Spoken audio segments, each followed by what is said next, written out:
அம்மா இன்னைக்கு சமையல் பார்க்கலாமா? பார்க்கலாம் வாப்பா. சமைச்சிட்டேன் அம்மா. கடைசியா பிரியாணி, மட்டன் பிரியாணி பண்ணியாச்சு. ஆமா. இன்னைக்கு வந்து எங்க வீட்டுக்கு வந்து ரிலேஷன்ஸ்லாம் வந்திருக்காங்க. அம்மாக்காக அம்மா வந்து பிரியாணி பண்ணிருக்காங்க. கால் கறி போட்டலாமா? சூப்பர் பீஸ் வந்திருக்கு பாரு. நெஞ்சு கறி பிரியாணினா நாங்கள் நிறையா போட்டு சாப்பிடுவோம்.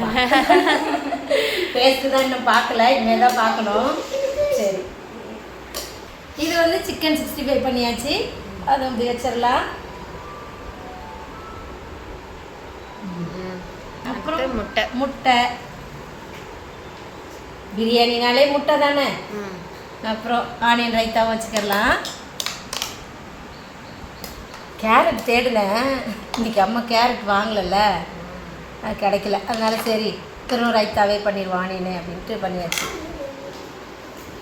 அப்புறம் எல்லோரும் தான் உட்காந்துக்காக நான் எல்லாருக்கும் சாப்பாடு போட்டு கொடுத்துட்றேன்.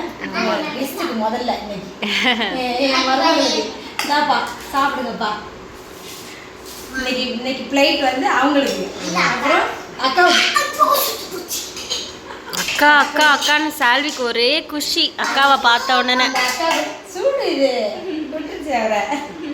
சரி அக்காவுக்கு போட்டுடலாமா? கேக்கு நம்ம மருமக செஞ்சு எடுத்துகிட்டு வந்திருக்காங்க அங்கேருந்து வரும்போது வீட்டிலேருந்து. சூப்பராக இருந்துச்சு கேக், டேஸ்ட்லாம் அருமையாக இருந்துச்சு. ஒரு பீஸ் எடுத்து காட்டுறேன். செம்மையாக இருக்குப்பா கேக்கு. ஆமாம், நல்லா டேஸ்ட்டாக நல்லா இருந்துச்சு.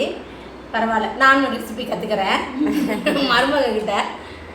அவ்வளோதான்ப்பா, இதுதான் இன்னைக்கு நம்ம வீட்டு சமையல். சூப்பராக சமைச்சிட்டேன்னா சூப்பராக இருக்குன்னு என் பேச்சு சொல்லிட்டாப்பா. பிரியாணி மாதிரியே இருக்கலாம். பிரியாணி மாதிரி இருக்கா? பிரியாணி மாதிரி இருக்கு. அதான் சரி, இன்னைக்கு இதை சமைச்சு முடிச்சாச்சு. நாளைக்கு என்ன சமைக்கிறோன்னு நாளைக்கு அடுத்த வீடியோவில் பார்க்கலாம். ஓகே, பாய் பாய் சொல்லிருங்க எல்லாரும். ஓகே.